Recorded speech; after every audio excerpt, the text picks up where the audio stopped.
Boa noite, irmãos. Pela graça de Deus, estamos juntos mais uma vez. Seja bem-vindo aqui à sala da minha casa para mais esse culto de oração e também para a continuação do nosso bate-papo teológico, nossa conversa teológica a respeito de Provérbios.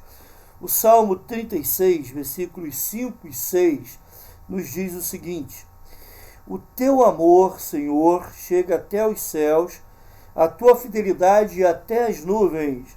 A tua justiça é firme como as altas montanhas, as tuas decisões insondáveis. Irmãos, esse é o nosso Deus.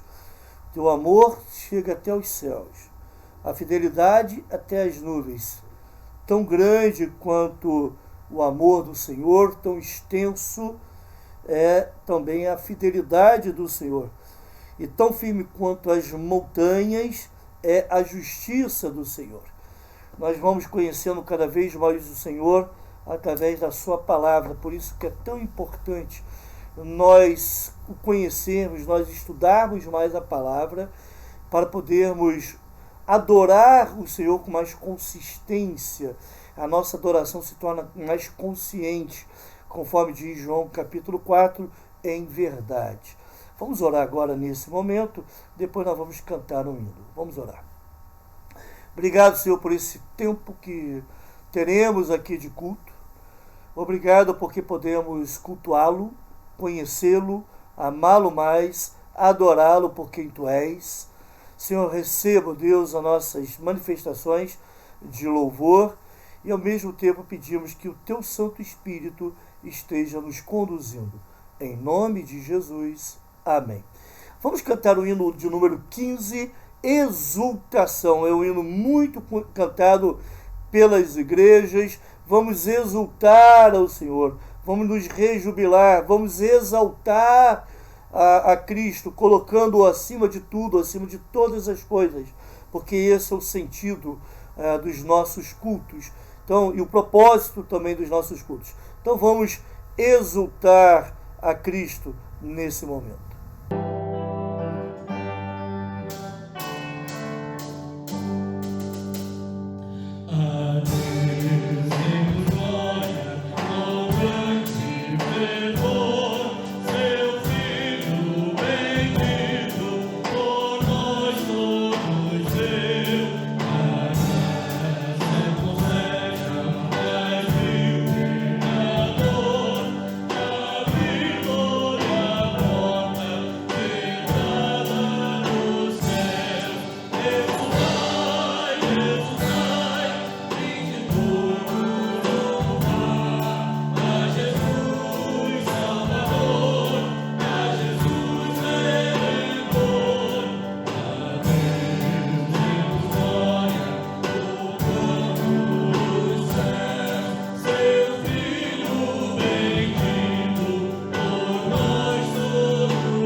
ter agora um tempo de intercessão, onde nós nos colocamos diante do Senhor, orando uns pelos outros.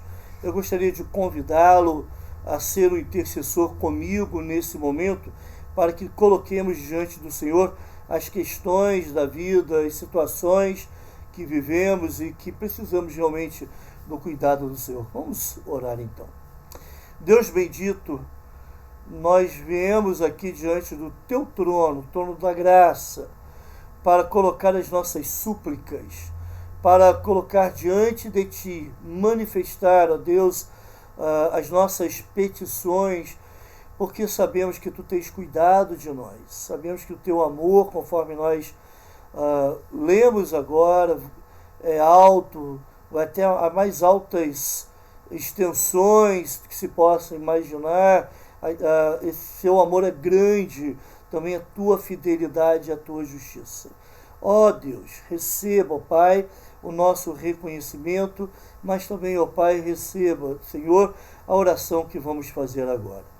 Colocamos a vida daqueles irmãos e irmãs que estão passando por dificuldades, problemas, questões de saúde, problemas os mais diversos, ó Deus.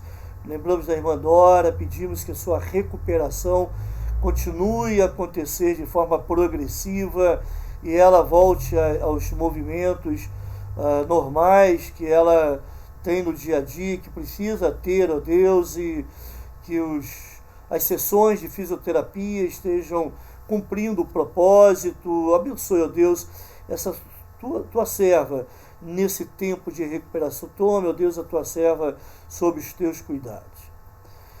Pedimos também, ó Deus, pela irmã Janaína, sua saúde, as lutas que passa, a expectativa de uma cirurgia que está sendo postergada cada vez mais. Mas, ó Deus, eu peço a tua bênção, o teu cuidado, direção, que tu venhas renovar o ânimo também dessa irmã em Cristo que precisa da tua intervenção. Obrigado pela recuperação das irmãs Marilda e Lourdes, que elas se sintam cuidadas, abençoadas. Outras questões da vida também que precisam do teu cuidado. Venha ajudá-las, venha fortalecê-las, venha ampará-las nesse tempo, Senhor. Coloco também, Senhor, a vida da irmã Anacleta, do irmão Manuel. Ampare-os, ó Deus, nessa fase da vida, a idade avançada. Cuide deles, ó Pai, que nada venha faltar a esses teus servos. Também o Senhor coloca a vida da irmã Rosilane, ajude, ó Deus, nos tratamentos, nas questões familiares, ó Pai, nas dificuldades. Senhor, que em cada uma dessas questões, em cada uma dessas situações, essa irmã possa encontrar o socorro de Ti, a ajuda do alto e ver a Tua operação, ó Pai. Abençoe também a irmã Jaqueline, ajude no tratamento de saúde, nas lutas da vida, nas questões físicas e espirituais que ela enfrenta.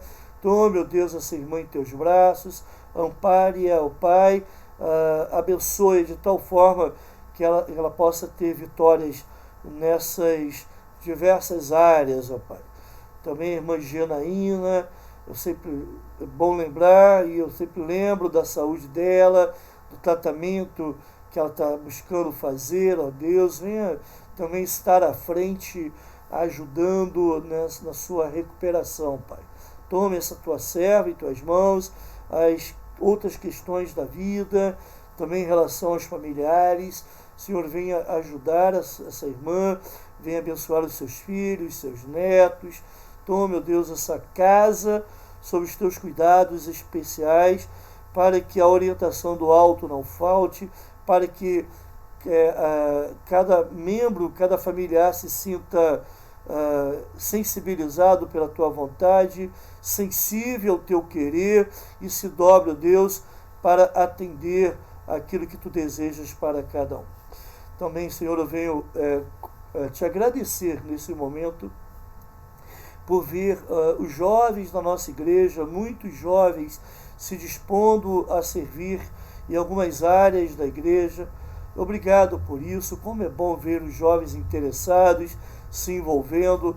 Entendemos, Senhor, que isso é prática da comunhão em Cristo, aquela comunhão que o sangue de Cristo nos proporciona, faz com que nós estejamos unidos, envolvidos, trabalhando juntos. Ao mesmo tempo, isso aperfeiçoa os nossos laços de comunhão, aperfeiçoa os nossos laços de relacionamento, fortalece as relações interpessoais no meio do rebanho. Tome, ó Deus, esses jovens, ajude-os, ó Deus, nas suas atividades, nesses desafios que essa fase da vida também traz, as escolhas que precisam fazer. Senhor, que o teu Santo Espírito venha conduzi-los, que a tua graça não lhes falte, a graça que traz orientação, que dirige os passos em todas as decisões. Tome, ó Deus, essas vidas sob os teus cuidados, Senhor. Te agradecemos mais uma vez pelas irmãs que foram vacinadas essa semana. Obrigado por isso. Um grupo também será vacinado, vai ser vacinado essa semana, mas também um grupo foi vacinado semana passada, reformulando aqui. Obrigado por isso, ó Deus. Obrigado porque a tua bondade tem se manifestado através desse meio de nós nos prevenirmos desse vírus que tem causado tanto mal. Senhor, muito obrigado por isso, obrigado porque a ciência, o desenvolvimento da vacina é graça tua, e que os corações se voltem para ti, agradecidos por essa manifestação mais uma vez da tua graça para todos, indistintamente, aqueles que são seus filhos porque creem em Cristo e aqueles que não são porque ainda não creram em Cristo. Mas é uma graça comum, é uma graça que todos os homens estão experimentando, e eu espero que através disso as pessoas se voltem mais para ti, que nesse tempo de pandemia as pessoas passem a refletir sobre a frugalidade da vida, como que ela é passageira e como elas precisam de um Deus forte, um Deus que orienta, um Deus que ampara, um Deus que protege, e não somente nessa vida, mas também quer estar conosco por toda a eternidade. Mas para isso, que essas pessoas creiam em Cristo, porque Ele é o único caminho para chegarmos a ter um relacionamento contigo e também irmos morar no céu. Abençoe, Deus, essas pessoas, e mais uma vez obrigado por esse tempo. Eu venho colocar, ó Deus, diante de ti, e juntamente com a irmã Alenice, a vida da Stephanie, que é uma aluna dela, uma aluna especial, que perdeu a sua mamãe na semana passada. Tome, meu Deus, essa menina, Senhor, que já é uma situação difícil, e ela está passando por isso. Eu peço, ó Deus, que tu venha suprir, ó Deus, venha olhar com os seus olhos misericordiosos, ó Deus, sobre essa vida, que nada lhe falte, que o cuidado não falte, e que ela seja amparada, ó Pai. Tu és o Deus dos órfãos, Tu és o Deus das viúvas, Tu és o Deus dos encarcerados, Tu és o Deus dos doentes, ó Pai. E quanto mais vivemos essas situações, mais entendemos o quanto precisamos de Ti. Tome, ó Deus, essa vida, ajude, ó Deus, venha socorrê-la. Te agradecemos pela Dona Maria Madalena, mãe da irmã Lenice, que passou pela cirurgia, passou bem, graças a Deus, que a sua recuperação seja breve e ela possa voltar a caminhar normalmente, fazer suas atividades normais, não é? Corriqueiras, do dia a dia, ó Pai, sem nenhuma dificuldade. Abençoe, ó Deus, os familiares, nesse período de convalescência, ó Deus, ajude nesse tempo os filhos, ó Deus, para que eles sejam revestidos também da Tua graça, para cuidarem da sua mãe, dê forças, paciência, ajude também nas dificuldades que eles têm, ó Deus, nas carências que possuem, ó Pai, e que eles sejam abastecidos por Ti para atenderem essa senhora nesse tempo também que está vivendo. Obrigado, Deus, mais uma vez por estarmos aqui.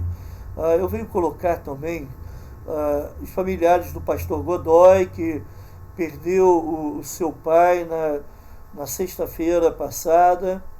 Tome, ó Deus, essa vida, tome, ó Deus, a família, os amigos, que o consolo do alto, que a esperança da glória não falte nos corações. Abençoe-os, ó Deus, ajude-os, ó Pai, a vivenciarem esse tempo de luto e ao mesmo tempo serem agradecidos por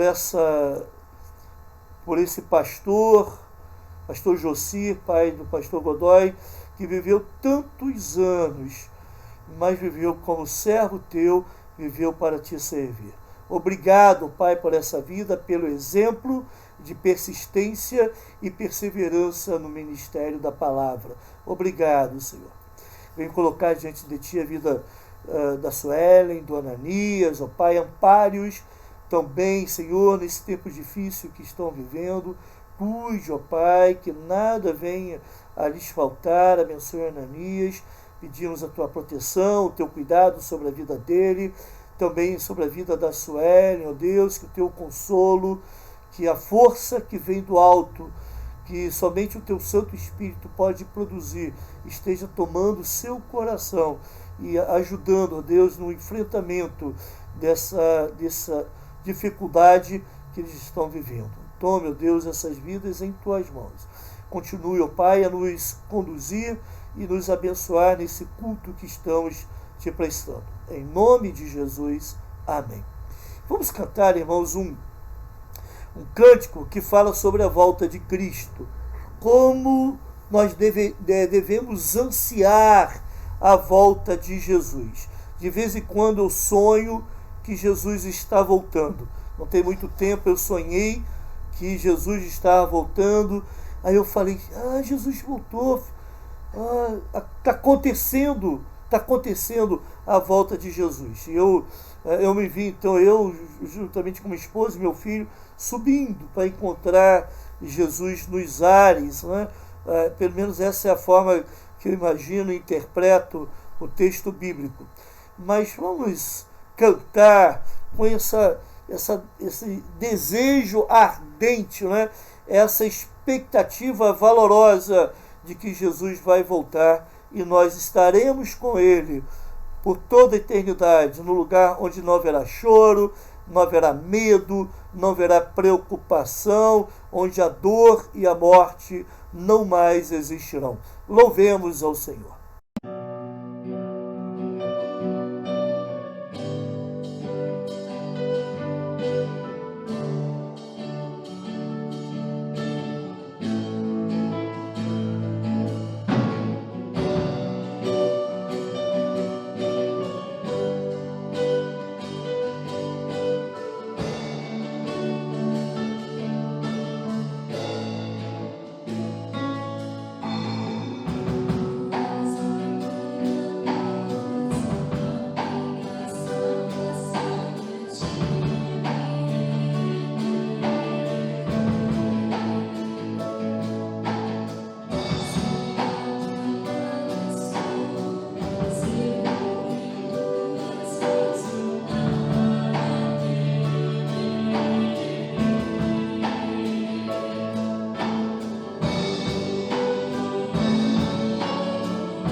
Muito bem, irmãos, nós vamos continuar nosso culto agora, então, com o nosso estudo bíblico, né?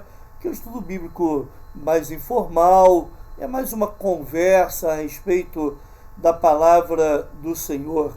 Nós estamos vendo, pensando, refletindo sobre o capítulo 25 de Provérbios.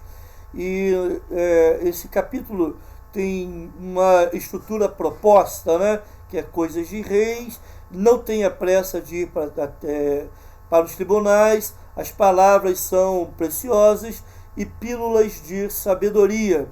Nós estamos ainda nesse primeira ideia, nesse primeiro tópico, o primeiro tema, que é coisas de reis. Nós vimos na quarta-feira passada os versículos 1 e 2, vamos ver hoje 2, né? 3, porque 1 e 2 são juntos, 1, 2, 3, nós vamos ver hoje 3 subtemas, né? Relativos aos versículos 4, 5, 6 e 7 e 15. Então vamos, sem mais delongas, ver os versículos 4 e 5. Quando se retira a escória da prata, nesta se tem material para os ourives. Quando os ímpios são retirados da presença do rei, a justiça firma o seu trono. Ok, só colocar aqui, muito bem. Irmãos,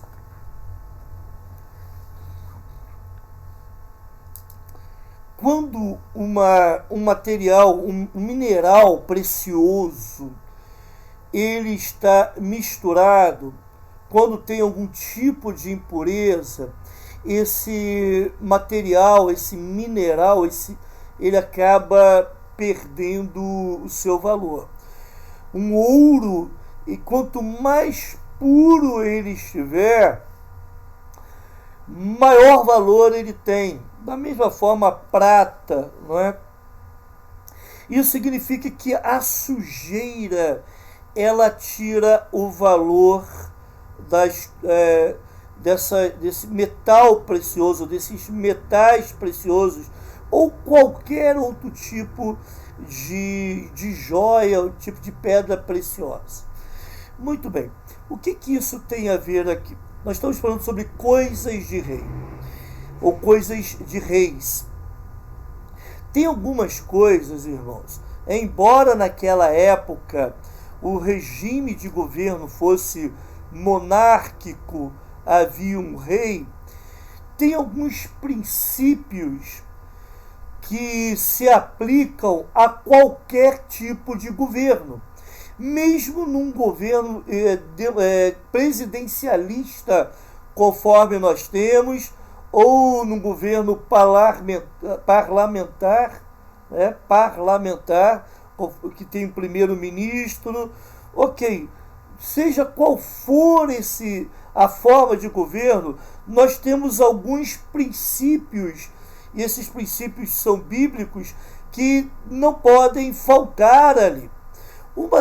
Desses princípios é a questão da pureza do governo. Essa escória que muitas vezes se coloca ou se instala nos palácios, eles acabam roubando o valor de um governo, acabam roubando a pureza, né? Conforme nós vimos, quanto mais pura a prata, quanto mais puro o ouro, mais nobre, mais belo será, mais útil, mais valor terá. Mas assim também, irmãos, acontece na vida política. O rei, então, ele tem que saber, ou o governante, seja o presidente, seja o rei, seja o primeiro-ministro, né? Ok, ele precisa entender que ele tem que manter longe essas pessoas ou essa sujeira da corrupção dos seus governos. Quando um presidente, quando um rei, não é? Quando um governante, eu vou falar governante, somente governante daqui para frente, ele mantém pessoas corruptas, não é? Dentro do seu governo, abrigando essas pessoas corruptas debaixo das suas asas, essas pessoas vão acabar assaltando os cofres públicos. Então, o seu tempo ali de exercício ou de mandato governamental, ou o seu tempo de reinado, acaba se tornando um tempo de opressão, né? E o seu governo acaba sendo taxado como um covil de ladrões, onde só tem ladrão, onde só tem corruptos, né? Infelizmente, essa é uma realidade que os diversos países do mundo vivem, e aqui no Brasil não é diferente. Por mais que as pessoas tentem negar, sempre haverá algum nível de corrupção. O que não se pode tolerar, irmãos, é que um governante saiba disso e não haja contra isso, por mais que lhe venha doer na carne, ok?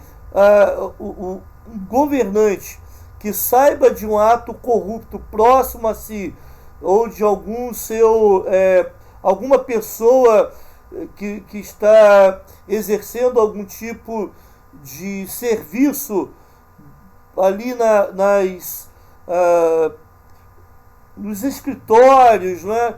Nas salas do governo, e se esse governante sabe disso e não age, ele acaba se tornando responsável também por essa corrupção. Então a corrupção, ela precisa ser afastada. Se um governante não souber expulsar, limpar, purificar o seu governo, com certeza essa corrupção, como um câncer, acaba tomando e destruindo qualquer tipo de proposta que se tenha. Então, por isso que é muito sério, né? O governante, ele tem que entender que ele está ali a serviço de Deus, para servir o povo e não para se servir. Esse é o grande problema, irmãos, que nós encontramos. As pessoas se colocam lá em posições de notoriedade, não é? Seja lá no Congresso Nacional, na Câmara dos Deputados, lá no Senado, seja no Judiciário ou no Poder Executivo. Muitas vezes pessoas chegam lá e acham que agora que eu cheguei nessa posição, eu vou me servir. E nada vai acontecer. A gente sabe que o que mais mata no Brasil não é qualquer tipo de doença, não é acidente de trânsito, mas o que mais mata no Brasil é a corrupção. A corrupção tira dinheiro da saúde, a corrupção tira dinheiro do saneamento básico, né? A pessoa ter água encanada, ter coleta de lixo, ter esgoto tratado. Quantas doenças que existem justamente por falta de saneamento básico.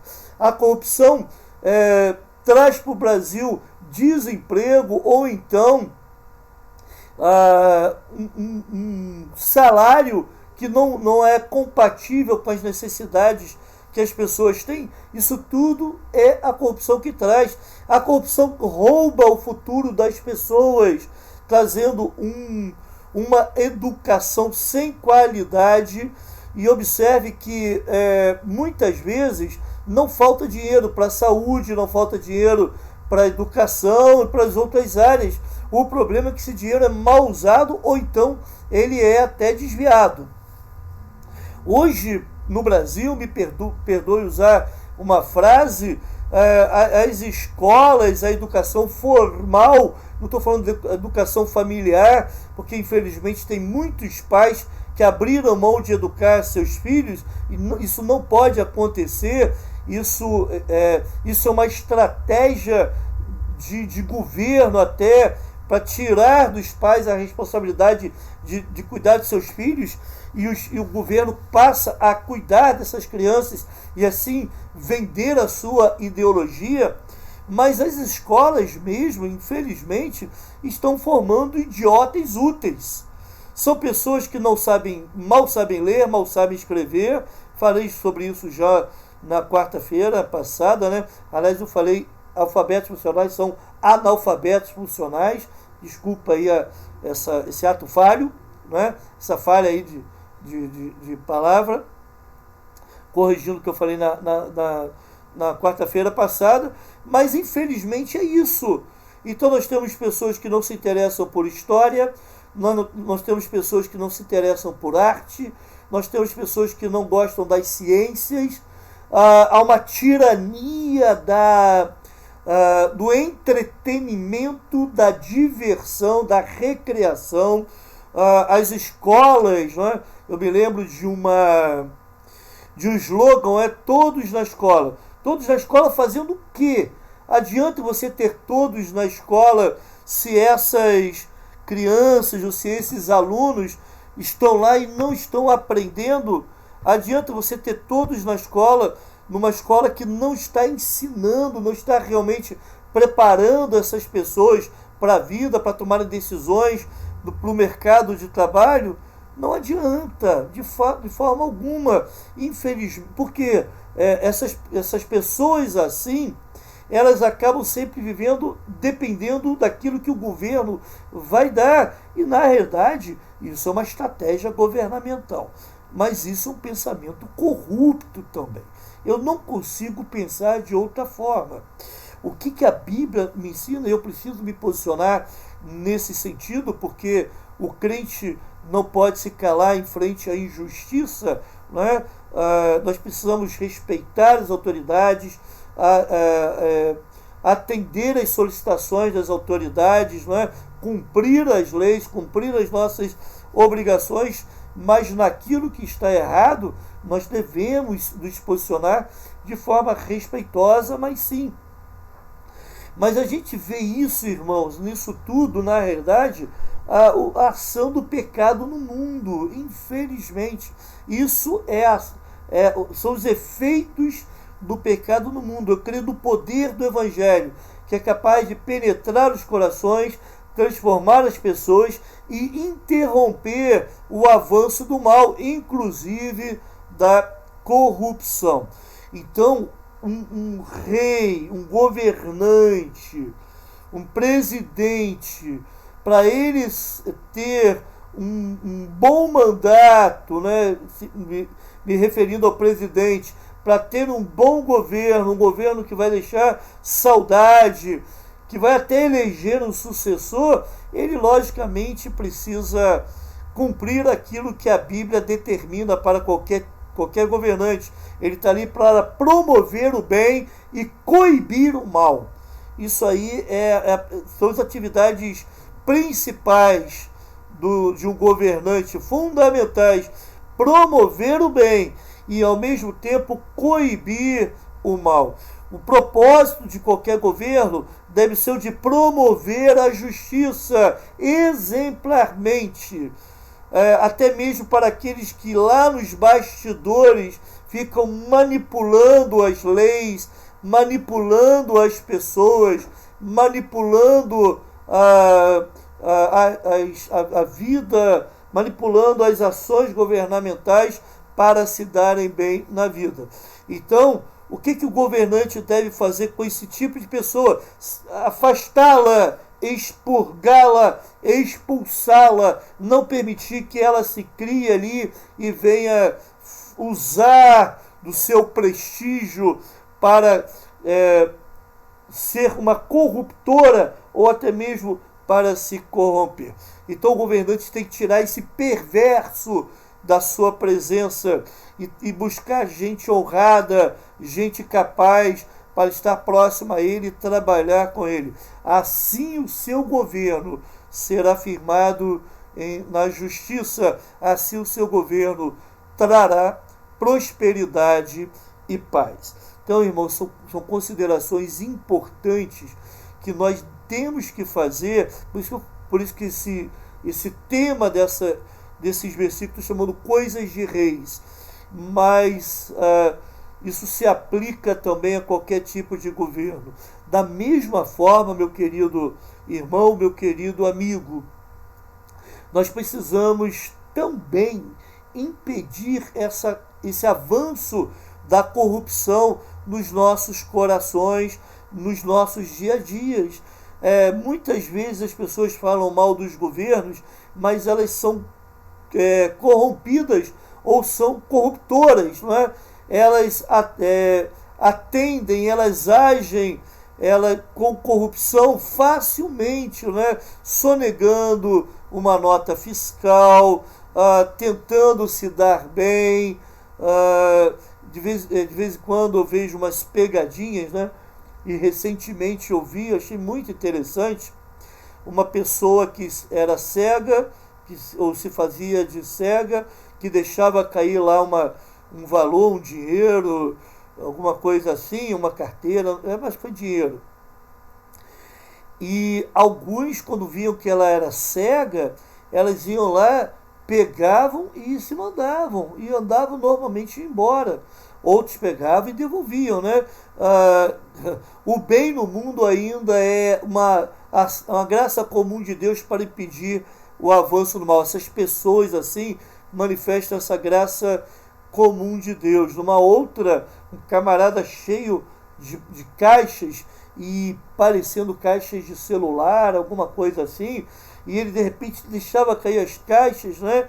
E são várias caixas, e as pessoas iam lá ajudar, e sempre tinha alguém que pegava uma caixa, botava dentro da bolsa e saía. Então é esse mesmo indivíduo que depois vai querer falar mal do governo. Não tem como. Nós não podemos admitir também a corrupção no nosso dia a dia, na prática do dia a dia. Ok? Vamos ler também os versículos 6 e 7. Versículos 6 e 7. Não se engrandeça na presença do rei, e não reivindique lugar entre os homens importantes. É melhor que o rei lhe diga: suba para cá, do que ter que humilhá-lo diante de uma autoridade. O que você viu com os olhos. Muito bem. Irmãos, que coisa, que alerta interessante. Aqui está falando sobre humildade. A humildade, ela é valorizada por todos, E a humildade também é valorizada pelo rei, é aqui que está dizendo. A humildade é valorizada até para os reis. Esse é a ideia que eu entendo aqui nesses dois versículos. Infelizmente, tem muitas pessoas que têm mania de grandeza, acham que são aquilo que não são, acham que tem uma influência maior do que tem, acham que tem uma consideração de outras pessoas maior do que pensa ter, não é? Então, essas pessoas, por pensarem, ter um pensamento errado e desproporcional a respeito de si mesmas, elas começam a se colocar, elas acabam por se colocar em situação de constrangimento. É isso que o texto está dizendo aqui. Olhe bem o que o autor fala, né? Lá no versículo 7, é melhor que o rei lhe diga, suba para cá, do que ter que humilhá-lo diante de uma autoridade. Então, a pessoa acha que é uma pessoa que tem um poder sobre as outras, né? É uma pessoa que acha que está acima de outras pessoas, então vai lá numa reunião, num evento social e quer tomar os primeiros lugares, e o rei, ao ver essa pessoa ali e ver uma outra autoridade com mais prestígio do que ela, acaba pedindo para essa pessoa sair e dar lugar para aquela outra autoridade. Irmãos, isso aí é uma situação muito vergonhosa. Eu me lembro que, logicamente, que não foi com essa mesma intenção, né? Eu fui num evento que era um aniversário da nossa cidade aqui, e tinha lá uma apresentação da banda sinfônica da nossa cidade. E estava lá os lugares, tinha bastante lugares até, não era cedo ainda, e eu vi lá um amigo de longa data e estava acompanhado, e eu chamei a minha esposa, né, e meu filho, falei, vamos sentar lá, vamos lá ficar perto deles, né? E logo bateu a mão para mim, eu também fui lá, me sentei perto dele, né? Passei lá por trás assim e sentei lá no lugar. Daqui a pouco veio lá um segurança, lá uma pessoa de terror. Pode sentar aí não, que é lugar para as autoridades, né? E eu lá tive que sair vergonhosamente. Até o meu amigo ficou constrangido, porque ele ficou sem jeito de falar comigo, né? Que ali é um lugar reservado, e eu saí e tive que ir lá, passei lá, voltei para o lugar onde eu estava anteriormente, né? Constrangido com a situação. Logicamente que não foi intencional isso, acabou que aquele espaço para as autoridades ficou vazio lá, né? O tempo todo, não ia roubar lugar de ninguém, mas é uma situação constrangedora. Agora imagina esse camarada ser colocado no seu lugar por um governante. Olha, dá lugar aqui para fulano, porque fulano tem que sentar aqui, porque na verdade ele é uma autoridade, ele tem mais prestígio do que você. Então, imagina ele se levantar. Infelizmente, irmãos, aquelas pessoas que têm mania de grandeza, muitas vezes se colocam em uma situação de constrangimento. São pessoas que se autoelogiam, né? Então fazem sempre uma autopromoção, e com isso elas acabam provocando até um certo escândalo. Como que essa pessoa pode pensar tanto assim a respeito de si mesma, né? Isso acaba provocando um escândalo para as pessoas à sua volta. É uma pessoa que faz muita propaganda de si mesma, mas essa propaganda não tem nada a ver, não combina com o caráter que ela tem. Então, se gloriar na presença das outras pessoas, não é?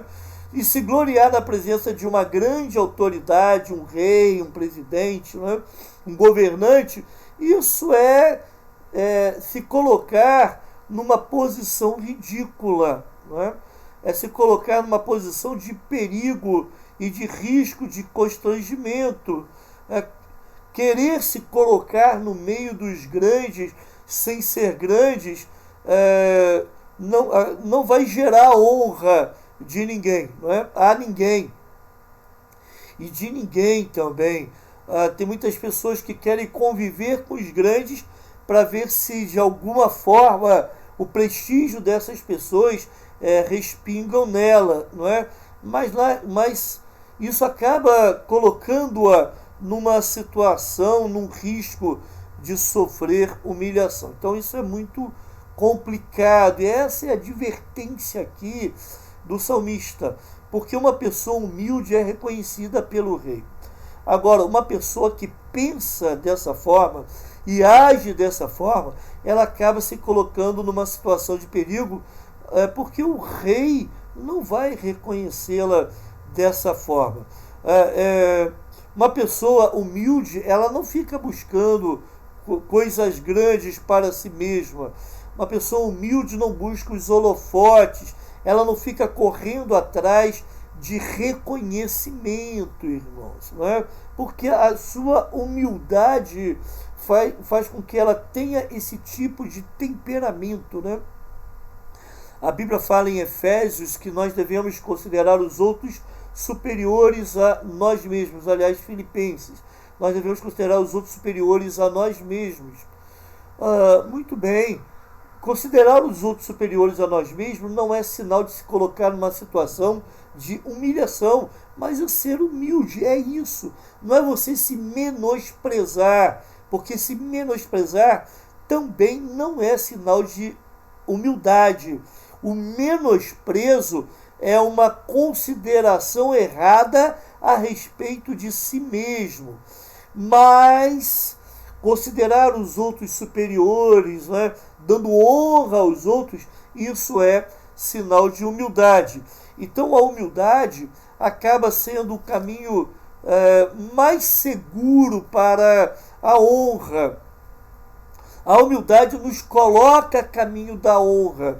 Uma pessoa humilde sempre será reconhecida por todos, até mesmo pelos governantes ou pelas autoridades. Agora, infelizmente, o soberbo, essa pessoa que tem mania de grandeza, essa pessoa que pensa de si mais do que realmente ela está numa situação de sofrer, né, de passar vergonha e opróbrio, né, opróbrio aqui no sentido de vexame, né, passar por uma situação de constrangimento. Mas a humildade, ela é coroada com prestígio e com honra, né? Então, não porque a pessoa humilde busque isso, mas porque as pessoas ao seu redor e até mesmo as autoridades, elas prestigiam, reconhecem, valorizam uma pessoa humilde, por isso que ela acaba recebendo honra. E é isso aqui que o autor está dizendo. Então imagine que o rei Salomão está falando de coisas que ele sabe, ele conhece, porque ele é rei, ele era rei no tempo que escreveu esses provérbios. Então, como rei, ele valorizava as pessoas humildes, mas aquele ganancioso, aquela pessoa megalomaníaca, né, que pensa muito a respeito de si, muito mais do que ela realmente é, essas pessoas não são valorizadas por ninguém, muito menos pelo rei. Ok? E por fim, irmãos, o último versículo dessa noite, nós vamos lá para o versículo 15. Eu estou considerando aí a seguinte ideia nesse versículo 15. A paciência convence o rei. A paciência convence o rei. Então, Provérbios 26, versículo 15.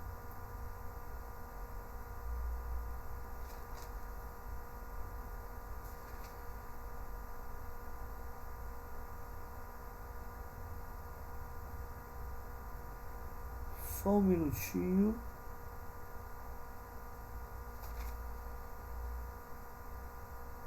Perdão, Provérbios 25, versículo 15. Né? 25, 15. Com muita paciência pode-se convencer a autoridade, e a língua branda quebra até os ossos. Deixe-me ler mais uma vez. Com muita paciência pode-se convencer a autoridade, e a língua branda quebra até os ossos. Não é? A ideia de língua branda quebra até os ossos, a língua branda vence a resistência, ok? Essa é a ideia. Por isso esse tema aí, né? A paciência convence o rei. A paciência convence o rei. Essa é aquele tipo de paciência que ela triunfa até mesmo nas circunstâncias mais difíceis da vida. Essa paciência, irmãos, essa paciência triunfadora, que prevalece nas situações difíceis, ou até mesmo com pessoas muito complicadas, essa paciência é fruto do Espírito. Essa longanimidade, ela é fruto do Espírito. Vá lá comigo, por gentileza, em Gálatas capítulo 5, versículo 22, um texto bem conhecido que fala assim: mas o fruto do Espírito é amor, alegria, paz, paciência, amabilidade, bondade, fidelidade, mansidão e domínio próprio. Eu li também o versículo 23. Então, paciência, algumas versões traduzem paciência como longanimidade. Então, quando eu falar sobre longânimo, quando eu falar sobre longanimidade, eu vou estar falando sobre uma pessoa paciente, ou vou estar me referindo à paciência. Esse tipo de paciência, irmãos, que é capaz de prevalecer, de triunfar, realmente ela é fruto do Espírito. Eu entendo que isso é gerado em nós pelo Espírito Santo. Não é algo que eu e você consigamos produzir de forma muito fácil. Somente o Espírito Santo trabalhando os nossos corações, tirando muito daqueles efeitos do pecado que nos fazem querer nos colocar, né, coisas para nós mesmos, ou que os nossos desejos sejam prontamente atendidos e plenamente atendidos. Somente o Espírito Santo pode fazer esse tipo de transformação, de tirar essas coisas ruins e promover e provocar e produzir esse tipo de paciência ou esse tipo de longanimidade. O longânimo, essa pessoa paciente, ela está na contramão da tendência humana, não é? Nós normalmente reagimos querendo pagar o mal com o bem, querendo pagar o mal com o mal. Dificilmente nós queremos pagar o mal com o bem, embora a Bíblia nos ensine isso, né? Se aquela pessoa que te maltratou, você deve fazer o bem para ela, né? Isso amontoará brasas na sua consciência.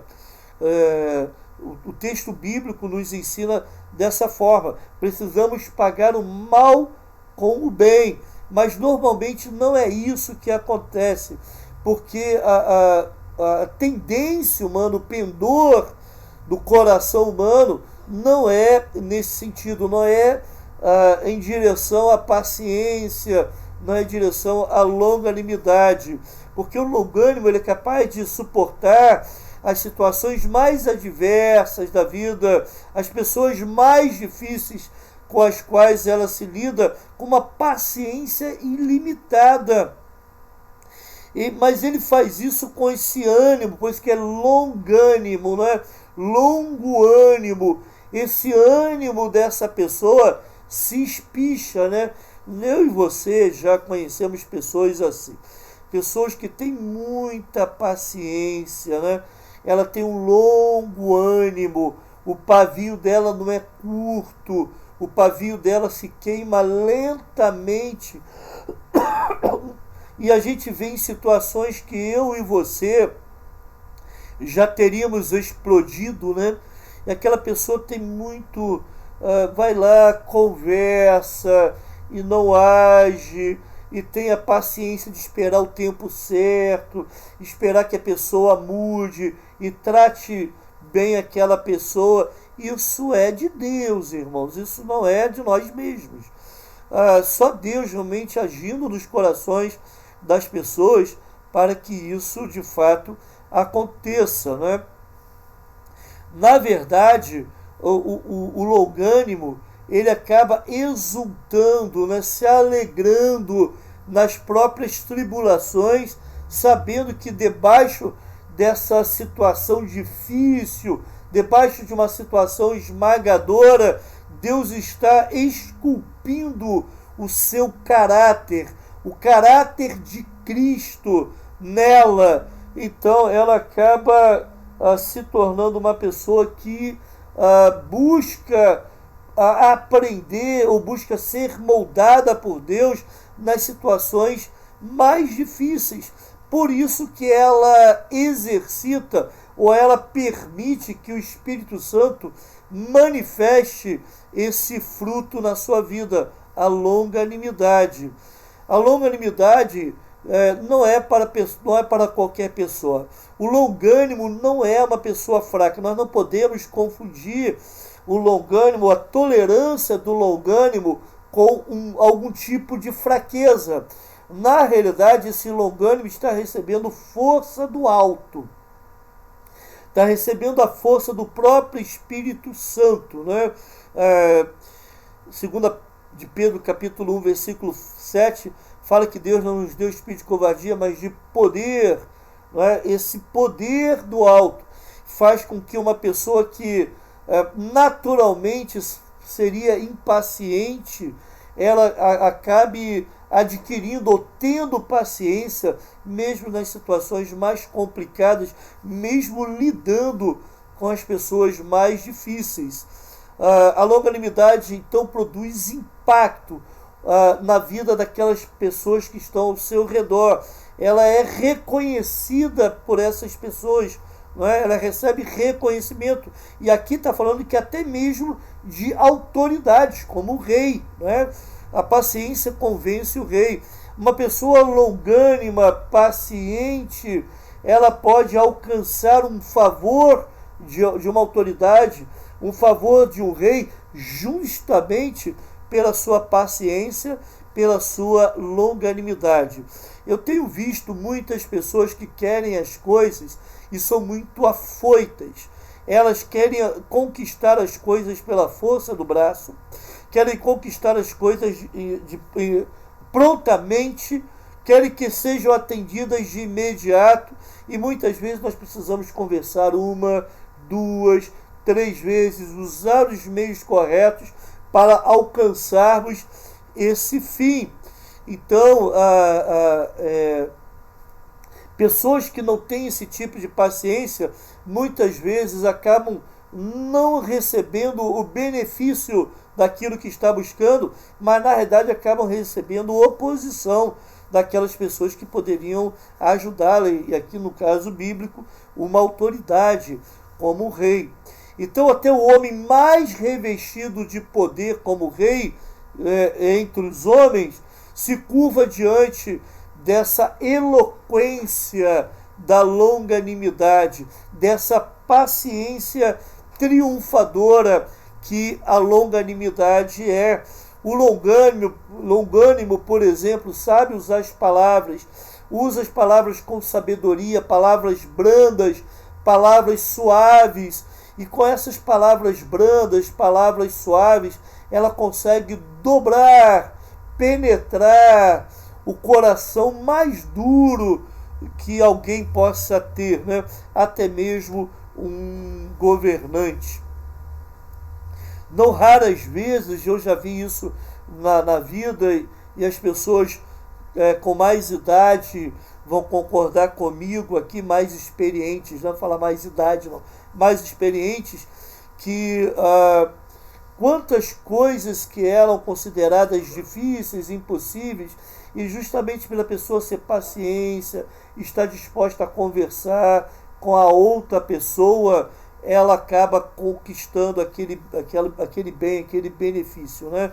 Eu já vi algumas situações em que, em vez da pessoa brigar, a pessoa vai lá, não, deixa eu conversar ali, deixa eu parar para conversar ali. E conversa, e a pessoa fala assim, olha, eu não ia deixar não, eu não ia atender esse pedido não, mas por sua causa, pela forma como você está falando, eu vou atender o seu pedido, e então esse pedido acaba beneficiando as outras pessoas também. São poucas vezes eu já vi isso acontecer, não é? Então essa palavra branda, ela desvia a ira. Aliás, o próprio livro de Provérbios fala que a palavra dura, ela suscita a ira, mas a resposta branda desvia o furor.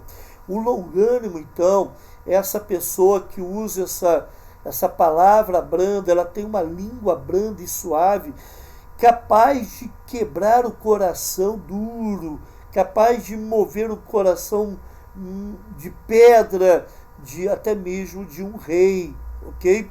Por isso a paciência, a longanimidade convence o rei. Agora, a palavra dura não traz nenhum tipo de proveito, ele somente produz contenda, né? Mas a palavra mansa calma os corações, ela acaba quebrando a resistência, né? Conforme eu falei nesse final do versículo 15, ela acaba quebrando a resistência daqueles corações mais inflexíveis, né? Isso, com calma, com tranquilidade, isso acaba acontecendo.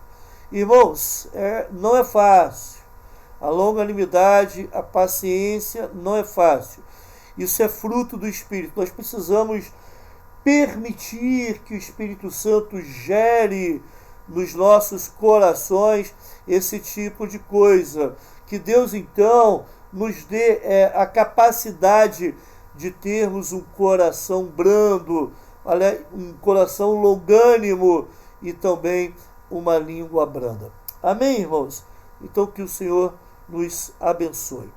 Que Deus venha nos ajudar a glorificarmos a Ele através dessa atitude. Vamos orar? Logo após, então, estarei trazendo algumas instruções. Vamos orar. Obrigado, Senhor, por essa Tua palavra. Ajude-nos, ó Pai, a entendermos cada vez mais os Teus propósitos para a nossa vida. Dá-nos, ó Deus, um coração humilde. Dá-nos, ó Pai, coragem para afastar qualquer atitude, qualquer pensamento corrupto, qualquer erro que nós possamos estar envolvidos ou tomar conhecimento, que nós não possamos permitir que isso se instale em nossos corações e venha, ó Pai, produzir em nós a longanimidade. Como precisamos do Teu Santo Espírito atuando nos nossos corações e mentes, promovendo as mudanças necessárias. Realmente, por nós mesmos, reconhecemos que nós não conseguimos, precisamos de Ti. Isso nós oramos em nome de Jesus. Amém. Meu querido irmão, meu querido amigo, se você deseja participar das atividades da nossa igreja, você deve dar o seu nome. Nesse domingo nós já vamos ter, após a EBD, nós já vamos ter o culto. Então, a programação da manhã vai ser de 9 às 11, ok? Então, ao encerrar a EBD, todos irão para o templo, por isso nós vamos limitar o número total de inscritos a 45 pessoas, ok? Vamos as classes vão funcionar normalmente, todas as classes, e mas logo após o término das classes, as classes acabam 10h15, às 10h20 nós estaremos no templo já, começando o nosso culto da manhã. É um culto rápido, de somente meia hora, é um louvor, vamos cantar, vamos orar e vamos ter uma breve reflexão, um breve estudo bíblico, até no máximo, mais tardar 11 horas, né? Por volta de 11 horas, às vezes passa um pouquinho, mas nós procuramos terminar no horário. Então nós vamos restringir ao número de 45 inscritos na parte da manhã, e no culto da noite também. Está valendo aquela campanha, venha para o culto da noite. Eu sei que as noites estão sendo um pouco mais frias, mas agora o tempo está melhorando, está um pouquinho mais quente. Eu quero desafiá-lo a reservar o domingo para estar na casa do Senhor, dar um tempo para adoração coletiva. Isso vai trazer saúde à sua vida, isso vai te trazer força e vigor espiritual para vencer as dificuldades que acontecem normalmente durante a semana. Então, venha se reabastecer através do louvor a Deus, através da pregação da palavra, para que Deus possa te encher, que o Espírito Santo possa te dar tudo aquilo que é necessário para vencer as batalhas que a vida sempre nos traz. Tá bom, irmão? Então, coloque o seu nome domingo de manhã, domingo à noite, né? E às quartas-feiras nós sempre estaremos aqui também realizando o nosso culto de forma online. Mais para frente, vamos, se Deus quiser, retornar com os cultos de quarta-feira também presencial, e a coisa está caminhando cada vez mais nesse sentido. Também as informações bancárias vão aparecer aí na sua tela, a contribuição com dízimos e ofertas. Isso é um privilégio dos membros da igreja, mas se você quiser ofertar também, fique à vontade, não sendo membro da igreja, e as informações bancárias estão aí. Ok? Que Deus te abençoe, te dê um restante de semana feliz, sempre amparados pela sua preciosa presença. Até a próxima, então.